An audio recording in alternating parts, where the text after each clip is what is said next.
Good morning, everybody. Curtis Wilkerson here with Inside Arkansas on the Pot of the Palace, coming to you once again with some basketball content to get you started this morning with your coffee or your energy drink or whatever it is you have to get yourself going in the morning. We're going to continue to do this every day, 8 a.m., have some content out there for you.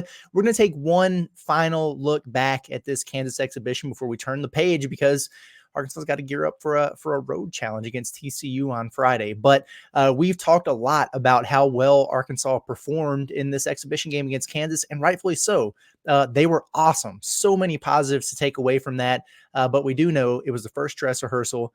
There's a lot of screws that need to be tightened. This team has a long way to go to reach their potential and get where they need to be, not just for SEC play when that rolls around, but pretty quickly in the season. Your second game of the year is against Baylor, a top 10 team in the country, and it counts in the win-loss column. So let's talk about some areas that Arkansas can improve on from this Kansas game moving forward, and some things that we're going to have our eye on as they play TCU on Friday. Before we do that, I do want to tell you real quick about our partners over at Razorback.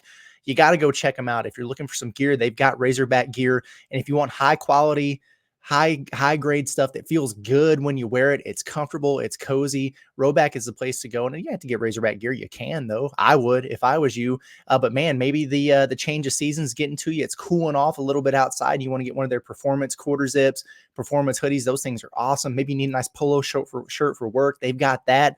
A little bit of everything over there. It's high grade, high quality stuff, and a wide selection. Promo code Hogs by 20, not Hogs by 90, as John Neighbors likes to say. Hogs by 20. Use that and you get 20% off your first purchase from Razorback. That's razorbacks.com. Make sure you check them out and get hooked up with all the gear that you need as the seasons change. But let's get into it. Areas of improvement. Number one for me, man, it's obvious, it's low-hanging fruit, but we got to talk about its health, right? Arkansas has to be healthy. They don't have enough bodies to not be. You got to be as healthy as possible. You want these guys to be as close to 100% naturally, but it just shows a little bit more, I think, with the Razorbacks, given the way this roster is constructed. We talked about it a million times. We don't have to dive too far into it. But obviously Jonas Adu, like you need to get him back. He is your anchor defensively, your best rim protector, an all SEC big man. You miss him in there. You need that man for sure. So get that dude healthy. I know he's missed a lot of time. He's been in and out. The sooner he's on the floor, the better for Arkansas. But the other guys who've been in and out of practice, you could see, I think, the rust in some people, particularly Nelly Davis. What was he in this game? Let's see if I can find him. Yeah, 2 of 9 from the field, 1 of 6 from 3. He had 5 points, 3 turnovers in there. He looked very rusty. And so the first impression from Razorback fans might be like, oh, Boogie and DJ are the guys in the backcourt. Bring Nelly off the bench, whatever. We hinted at some of that and some of the previous stuff we talked about. But he's one of the best guards in the country, most experienced, proven production, Final Four guy. He's the real deal and probably the most talented of Arkansas's guards. He had a cast on his wrist for a few weeks there. So that really limited him. Now, he was able to do some conditioning and everything like that, but think about it.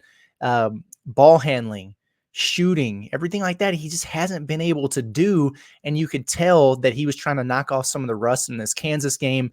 Some turnovers that I don't think he would typically make, he made. Some shots that I know he wouldn't typically miss, he missed.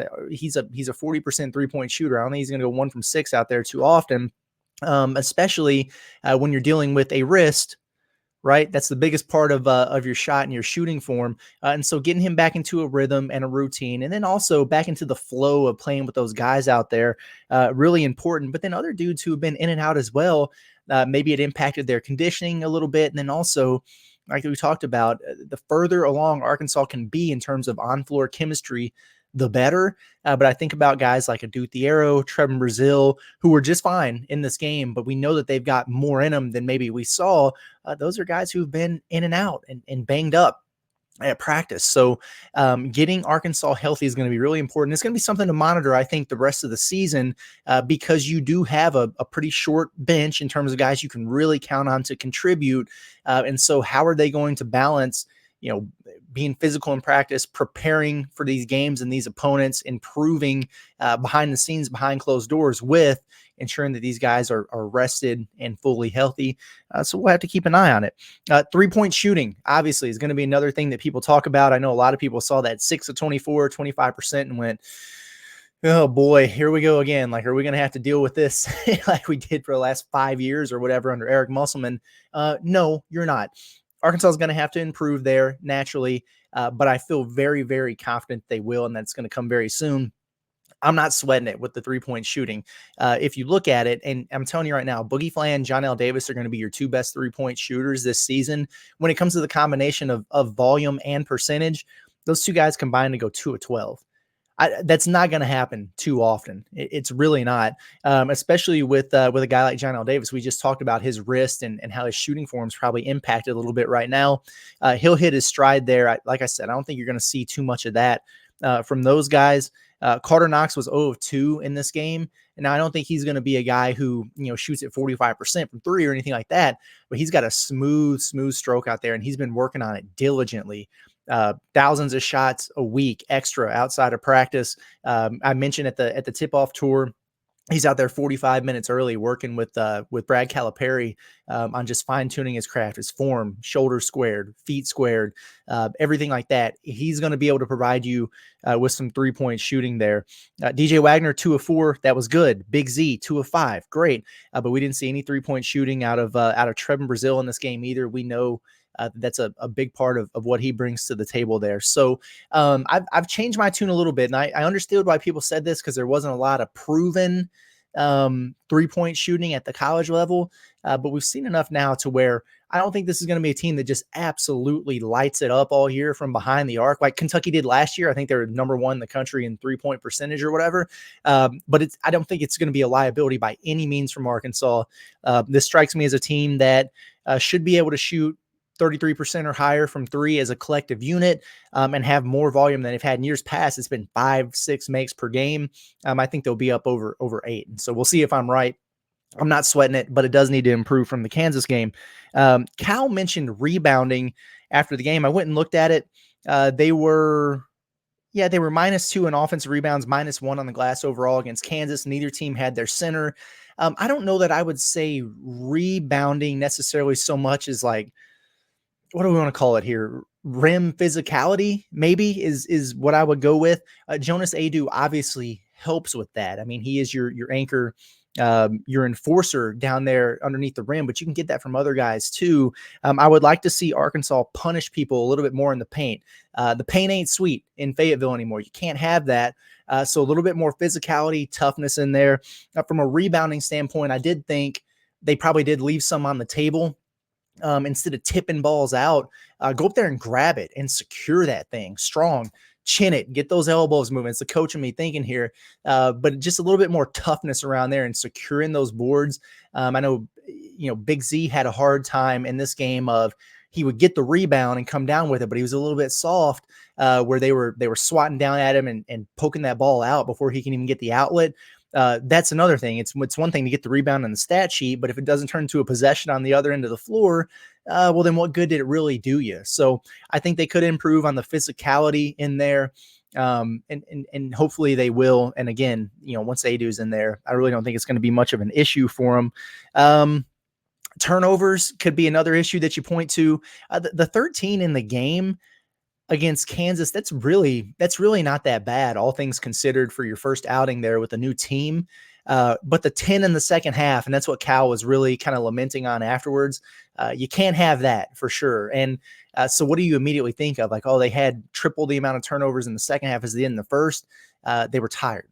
And I think that played into it a little bit. So what is your execution like when you're fatigued? Where's your mental toughness and your focus at when you're tired physically?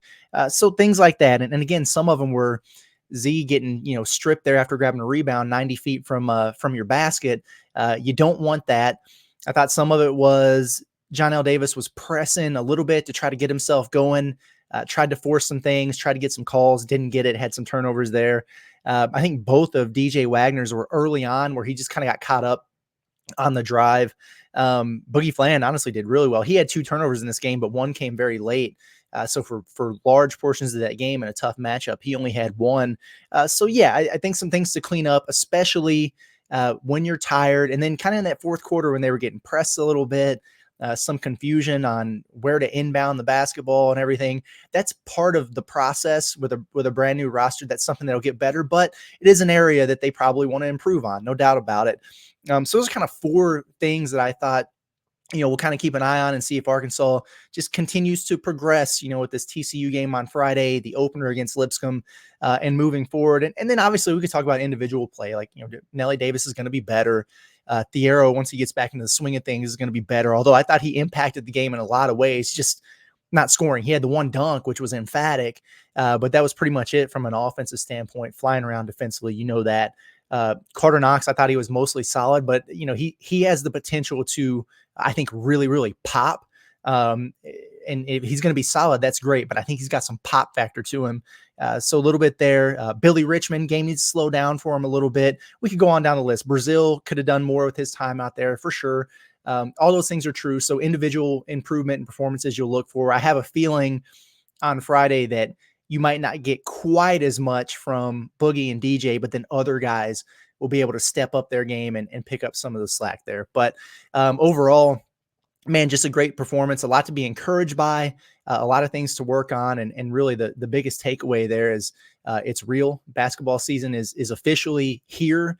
And this is going to be a really exciting and fun group to follow and watch. And they got high potential. They just got to bring it all together and reach that thing. So we're going to get out of here for today. Appreciate you guys for tuning in as always. We'll have a little TCU preview to get you geared up for that tomorrow. But thank you guys. Make sure you get subscribed to the YouTube channel, Inside Arkansas. Check out our website, InsideArkansas.com, for all the latest written content. It's been Curtis Wilkerson with the Pod at the Palace, and we'll see you guys again in the morning. Everybody have a good one.